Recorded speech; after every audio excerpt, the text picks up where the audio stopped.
All right, showtime. Welcome to Coffee with Marcus and Mark.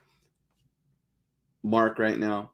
The number one stock market show on Spotify and one of the most popular market updates on YouTube. In this show, we talk about what's happening in the markets and how we're trading them. Today is Tuesday, July 18th. The Dow on a 7-day win streak. Earnings season kicks off with a bang. Retail sales slump unexpectedly. Banks rally after Bank of America earnings. PNC, told you so. We'll take a look at PNC and how PNC reacted to earnings. Plus, Ford trying to play catch up with Tesla now, and I'll cover what I did with my CSIQ trade. As you can see, there's a lot to talk about, so let's go ahead and get started. Now, if this is your first time here, my name is Mark Hodge. I'm head coach at Rockwell Trading.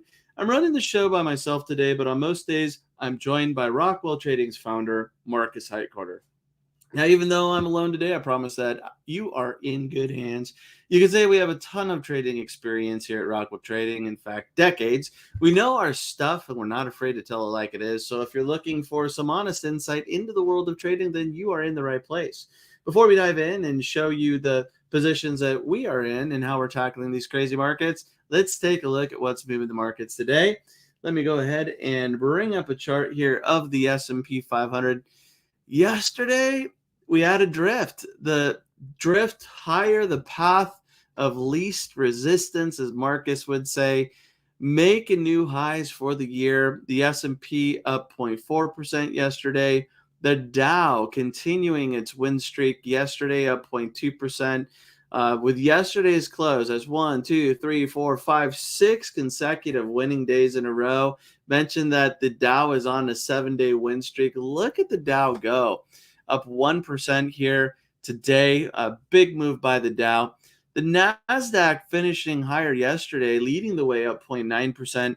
Today, lagging behind the other indices, down 0.2%. And let's go ahead and pop over to PowerX Optimizer. Look at the heat map here and just see where the gains and losses are distributed. And you see here that it's really a green day for most of the S&P 500, but tech lagging, and that's what we see just looking at the NASDAQ index. So we have Microsoft down a little bit, Apple down a little bit, NVIDIA down over 1%, Google down about 1%, Meta basically flat, Amazon down almost 1%, Tesla down 0.5%. So the Magnificent Seven, the Big Seven, just by market cap, you see that the biggest companies in the S&P 500 down a little bit, but everything else is pretty green, looking pretty strong today.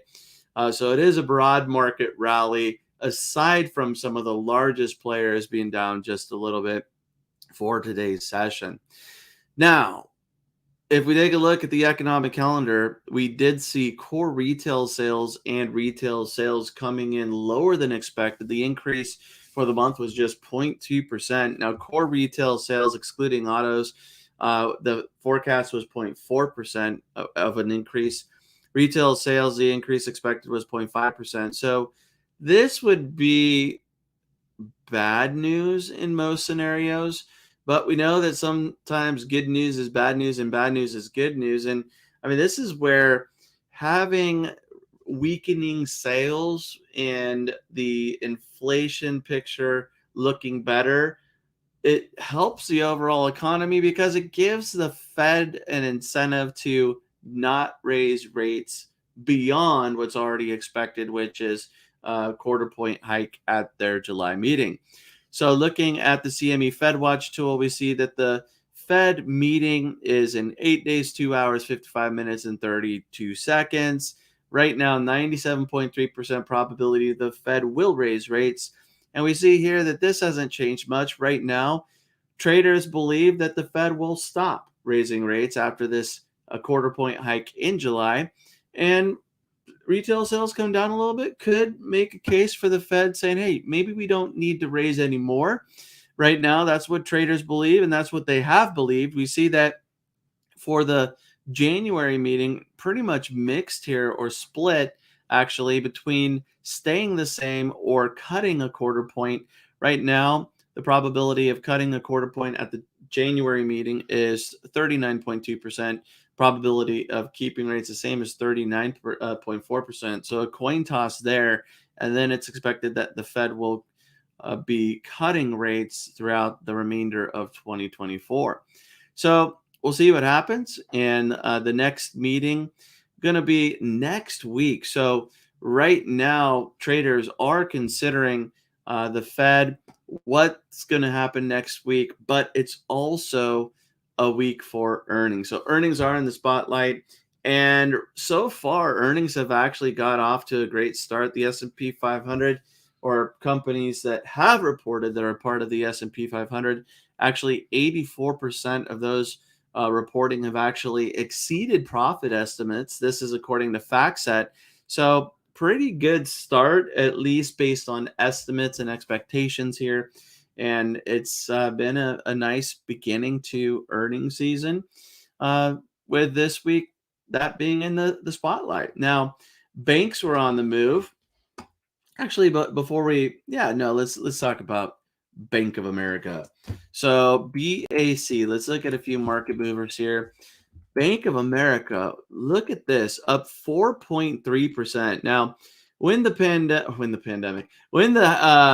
banking crisis hit in March, I mean, this is where there was a lot of uncertainty. And as you probably know, if you've been following along with the show, both Marcus and I, we actually got into PNC before this slide. So we're both in PNC right now, a regional bank. But when this took place, I was saying, if I had an opportunity to get into a bank and I was not in a bank, I want to be mindful of correlations that I might have in my portfolio. I mentioned focusing on big banks like Bank of America or Wells Fargo or JP Morgan, Goldman Sachs. And that's what I would focus on rather than trying to pick up a small regional bank hoping that there was a positive outcome. And this is really what I expected, where you might have some consolidation, sideways movement, which makes it great for wheel trading. And then they move back towards the levels that we had prior. That's what's taking place with Bank of America. Real nice move today. Earnings better than expected, revenue better than expected. Just a strong reaction there. Now, bank profits helped out by higher interest rates and just a real nice move today. We can also take a look at, what is it? BK, Bank of New York Mellon. Here we see that this bank up 3%. A real nice move here. Morgan Stanley. We could take a look at Morgan Stanley. MS is the ticker. Nope. Yeah, sorry. MS is the ticker symbol. And up 6.2%. Huge move from Morgan Stanley. Better than expected earnings, better than expected revenue. Their record revenue on their adjusted earnings per share was in its wealth management segment, which is interesting. So Morgan Stanley, look at this. When things started to slide, the news that we had potentially the failure of Silicon Valley Bank, that hit Thursday afternoon, I think, was when there was that concern. And then Friday, the confirmation. And we see that this slide started back here in March, Friday the 10th.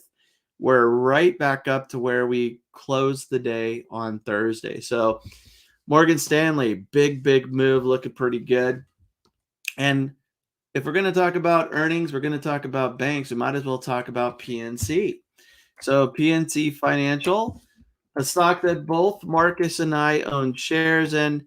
Look at this, PNC up 3.2%.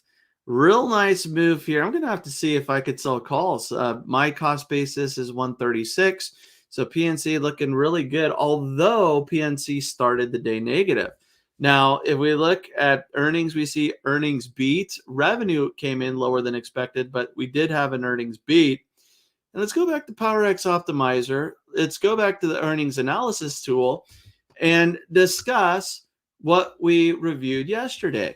So I mentioned that over the last 12 quarters, which is what I like to look at, and of course, anything can happen. Past performance is not indicative of future results, but I do that I do believe that past performance gives us some insight into what could potentially take place, especially if there is a pattern or theme, right? And from what I saw, I predicted that PNC would beat on earnings based on what they've done in the past, and they did. I believe that the overnight reaction was mixed, but likely to be down. And we see that on average, down 2.4%. PNC opened the day about 2% lower. It was down 3% plus pre market and opened a little bit less than 2% lower. So that's what this overnight reaction is. And then on the seventh day after earnings, PNC tends to be higher more often than not, up 67%, and the average gain is 4.4%. So, looking at this information, earnings beat, overnight reaction negative. On the seventh day, positive. Well, hey, we're kicking into gear a little sooner than just 7 days from now. Right now, up 3% for the day. I'll take that. I'll take a look at calls, see if there's a possibility to sell calls as we're breaking to the upside here. But loving this move in PNC. And that's why I think that the earnings analysis tool is valuable to help you make a decision. I personally don't like to gamble going into earnings, but I'm okay holding a position in earnings if it's a longer term play or a wheel trade like I'm in. And that earnings analysis tool just gives me a little more information and confidence into what might be expected from earnings. So, with that said, let's take a look at another market mover here. Well, not necessarily a market mover, it's more of a reaction to Tesla, right? Tesla on the move. Actually, let's go back to Tesla. Tesla on the move yesterday and looking pretty good here, making new highs for the year, up 3.2%. Traders and investors getting excited because Tesla had their first Cybertruck completed, and it looks like Ford trying to play a little catch up here. Ford right now down 0.2%. Looks like Ford is trying to cut prices. Well, they did cut prices on their F-150 Lightning electric truck by 6 to 10,000, depending on the version there. Trying to get a little interest there. And I mean, this is a great thing for EV buyers. Maybe not so much the companies or the stock, right? Because investors want more profits. Higher prices definitely help with greater profits. But for consumers, this could be a great thing. Putting a little pressure maybe on Tesla, just in general, Ford potentially having more buyers because of the lower prices there for their F-150 electric truck. We'll see how this all plays out, but Ford down yesterday 5.9%, probably a little carryover or concern weakness after Tesla's tweet over the weekend. And today just down 0.4%, even though they cut prices yesterday. There's a dividend payment for any investors in Ford.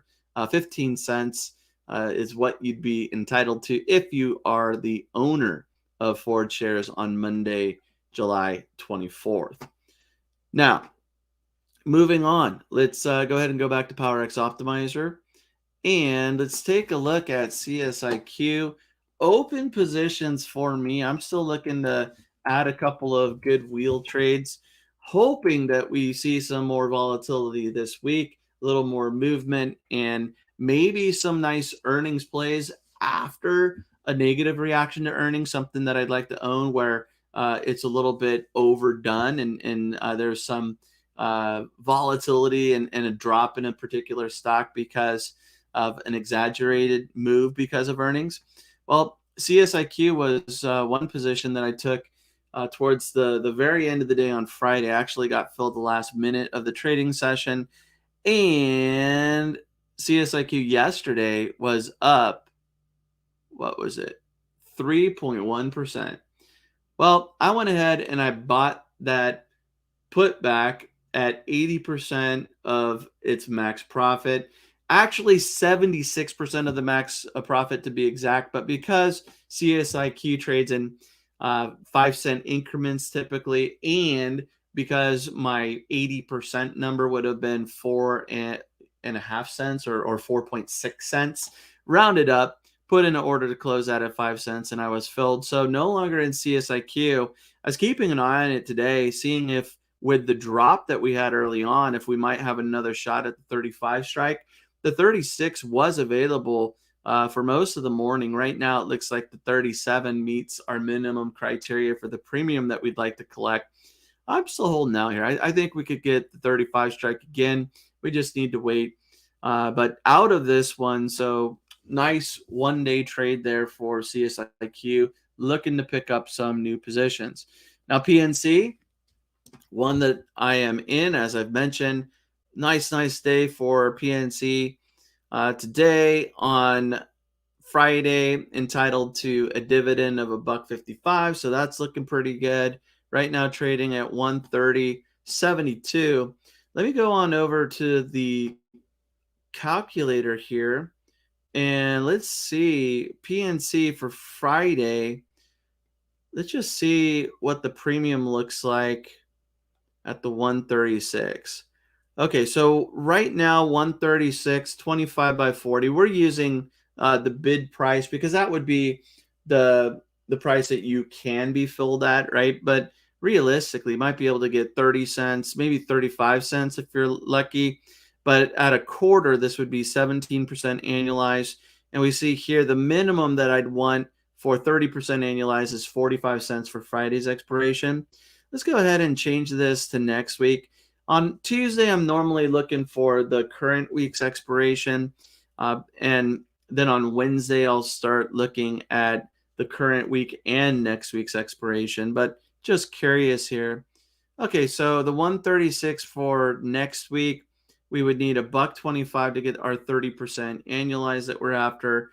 Right now, 75 by 95 is the spread. So maybe you get filled at 85 cents. Not quite at 30% on the 136 or the 135. So need to wait for a little bit more movement to the upside. Hopefully, after getting back to these highs, we see that we had this close here back in April, 130.25. So I'd love for us to stay above that level. It clears these highs, puts us back into this upper range right before this or during this sell-off here.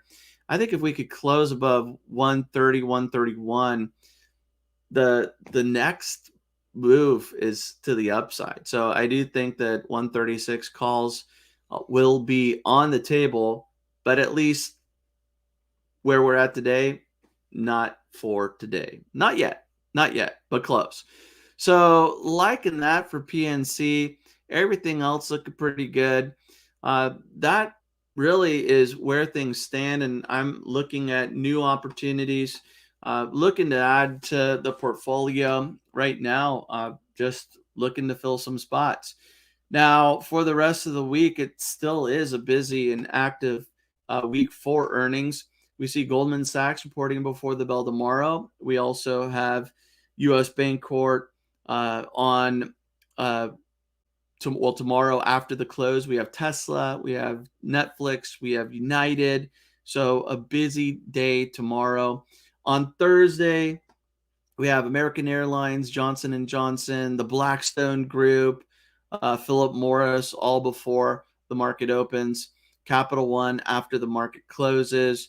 And then on Friday, we have American Express. So still a lot of companies reporting earnings this week, and we're just getting into some heavy earnings. And then next week, it's all about the Fed. So that's going to do it for today's stock market update. If you like this video, please give it a thumbs up. If you're new to the channel, please subscribe so you get notified when we have future videos.